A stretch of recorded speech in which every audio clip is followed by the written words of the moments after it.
Hello everyone, this is me Maha, your English instructor from tutorial.pk. I hope you all are doing good and are in great spirits. In today's video lecture, we are going to discuss summary for Unit 7, जिसका नाम है Choice of Career. Let's start discussing the summary. अब ये पूरा unit जो है एक letter है जो कि जमशेद ने काशिफ को लिखा है किस बारे में कि करियर को चूज करने के लिए कौन सी चीज़ों को नज़र में रखना चाहिए, कौन सी चीज़ों पे पॉन्डर करना चाहिए।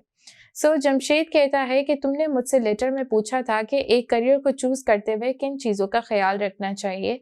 तो फर्स्ट ऑफ ऑल मैं ये कहता हूँ कि ये डिसीजन कम्प्लीटली तौर पर तुम्हारा होगा और साथ ही साथ it's a very important decision क्योंकि इसके ऊपर तुम्हारी पूरी लाइफ बेस करेगी और साथ ही साथ ये तुम्हारी लिविंग स्टैंडर्ड्स को भी मेंटेन करेगा। ये डिसीजन लेना कम्प्लीटली तुम्हारे कंट्रोल में है, लेकिन एक स्टडी के मुताबिक मैं बताता हूँ कि हम एक साल में 25% अपना जो वक्त है वो जॉब करते हुए गुजार देते हैं, which means कि 35 years में से हम 11.5% जो है वो वक्त हम जॉब करते हुए गुजारते हैं। It's a very significant amount of time. तो हम ज़्यादा टाइम जो है वो जॉब करते हुए गुजार देते हैं और हम किस टाइम के बारे में बात करें, हायरिंग से लेके रिटायरमेंट तक। इसलिए जो भी तुम करियर चूज़ करो उसको सोच समझ कर करो, सिर्फ इसलिए नहीं करो कि एक करियर तुम्हें अच्छा पे कर सकेगा। अपने मेंटल पीस को भी नज़र में रखो। फिर राइटर कहता है कि एक अच्छे करियर को चूज़ करना जितना भी एम्फसाइज किया जाए कम है। While some people are lucky enough, कुछ लोग काफ़ी लकी होते हैं कि उनको एक सेटिस्फैक्ट्री करियर मिल जाता है क्योंकि उनकी डिसीजन मेकिंग पावर अच्छी होती है, उन्हें अपने वीक एरियाज पता होते हैं और स्ट्रॉन्ग एरियाज पता होते हैं, उन्हें पता होता है उनकी कौन सी स्किल अच्छी है जिसके साथ उनका करियर जाएगा। लेकिन हर इंसान सेम स्केल पर नहीं होता है, हर इंसान के अंदर ऐसी डिसीजन मेकिंग पावर नहीं होती है। कुछ लोग किस लिए एक करियर को अडॉप्ट करते हैं कि एक फला करियर उनको सिर्फ अच्छा पे कर रहा है और फ्यूचर सिक्योर है, अपने मेंटल पीस को बिल्कुल निग्लेक्ट कर देते हैं and as a result they end up unhappy. तो ऐसा नहीं करना है। इसके लिए बेहतर सॉल्यूशन क्या है कि आप एक वेल थॉट आउट डिसीजन लो। वेल थॉट आउट डिसीजन कौन सा होता है? एक ऐसा फैसला जो कि सलाह मशवरे के साथ लिया जाए और उसके बारे काफ़ी सोचा समझा जाए, फिर एक डिसीजन पे पहुंचा जाए और साथ ही साथ आप लोगों के प्रैग्मेटिक सजेशंस लो और उस पे एक्ट करो। प्रैग्मेटिक सजेशंस यानी प्रैक्टिकल एडवाइसेस लो। Let's move on to second paragraph. इसमें राइटर कहता है कि एक करियर को चूज करते हुए पहला स्टेप तो ये है कि आप खुद को असेस करो, सेल्फ असेसमेंट एंड रेट्रोस्पेक्शन, कि आपके अंदर क्या स्किल्स हैं, आपको क्या काम करना अच्छा लगता है, आप किस काम को करते हुए एंजॉय करते हो, what are your strengths, what are your weaknesses.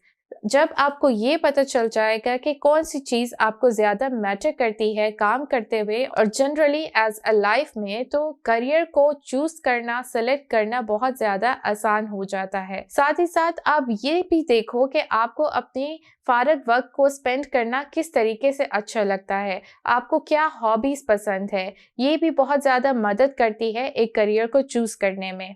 Let's move on to third paragraph. Writer says कि it should be kept in mind कि कोई भी चीज़ constant नहीं रहती है। वक्त के साथ साथ जैसे इंसान बदलता है वैसे इंसान के likes और dislikes भी change हो जाते हैं and it's completely fine.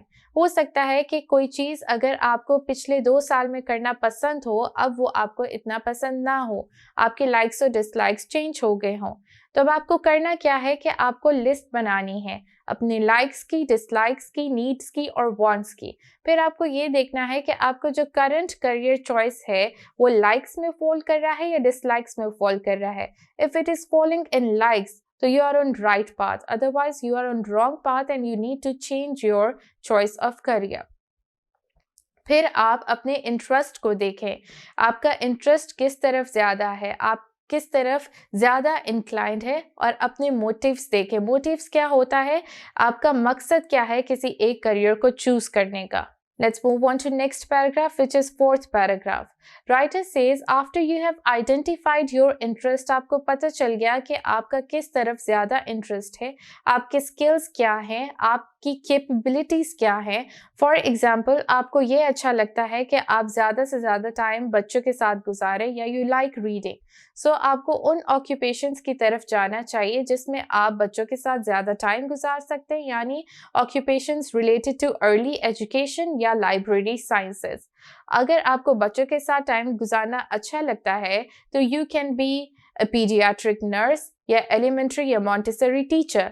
अगर आपको अच्छा लगता है कि आप लोगों को हेल्प करो, उनकी क्रिटिकल स्टेट में उनको असिस्ट करो, then you can go for occupations related to medical professions and so on. Let's continue summarizing the unit and move to fifth paragraph of our unit. अब इस पैराग्राफ में writer किस बारे बात कर रहा है कि अब एक बारी आपने सेलेक्ट कर लिया कि आपको इस ऑक्यूपेशन की तरफ जाना है, इस प्रोफेशन की तरफ जाना है.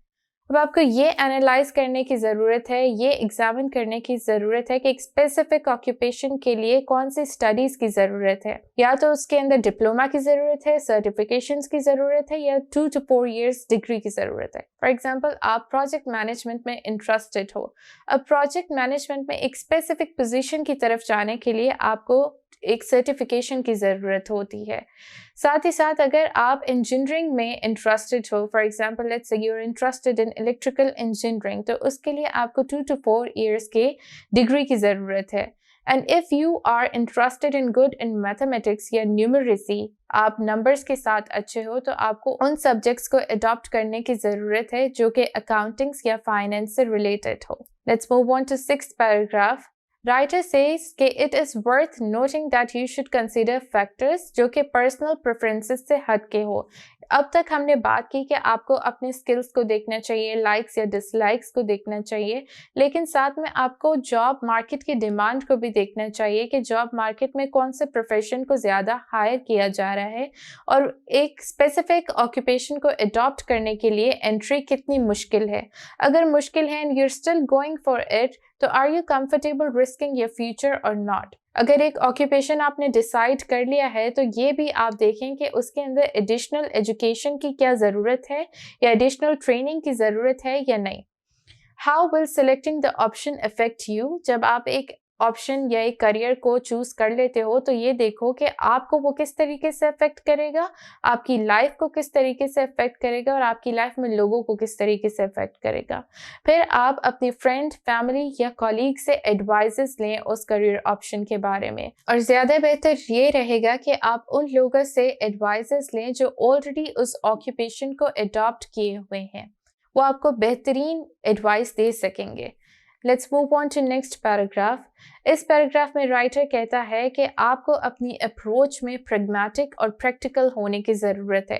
अगर आप प्रैक्टिकल हैं, रियलिस्टिक हैं, तो फिर आप एक करियर एक्शन प्लान डिसाइड करें. करियर एक्शन प्लान में आपको किस एटीट्यूड की ज़रूरत होती है? रियलिस्टिक एटीट्यूड की ज़रूरत होती है. अपने लिए रियलिस्टिक एक्सपेक्टेशंस रखें और टाइमलीनेस रखें. अगर आप डे ड्रीमिंग करेंगे, अपने लिए अनरियलिस्टिक एक्सपेक्टेशंस रख लेंगे, टाइमलीनेस रख लेंगे, तो आप अपने एक्चुअल गोल से हट जाएंगे, आपकी तवज्जो फिर जाएगी अपने एक्चुअल गोल से. करियर एक्शन प्लान को डिजाइन करते हुए आपने अपने गोल और प्रायोरिटीज को सेट करना है और फिर उन गोल्स और प्रायोरिटीज को अचीव करने के लिए कुछ स्टेप्स लिखने हैं. जैसे आप उन स्टेप्स को कंप्लीट करते जाओगे, उसके आगे आपने चेक या टिक मार्क लगाते जाना है.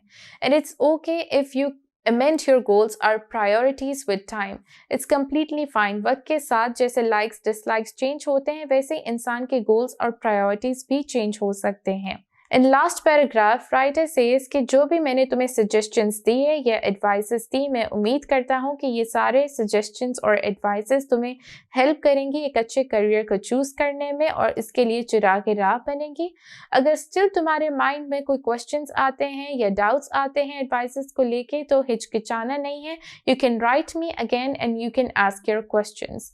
With kind regards, Dr. Jamshed. With this, we have come towards the end of our today's video lecture. I hope जो भी आज हमने पढ़ा वो आपको clarity के साथ समझ आया होगा.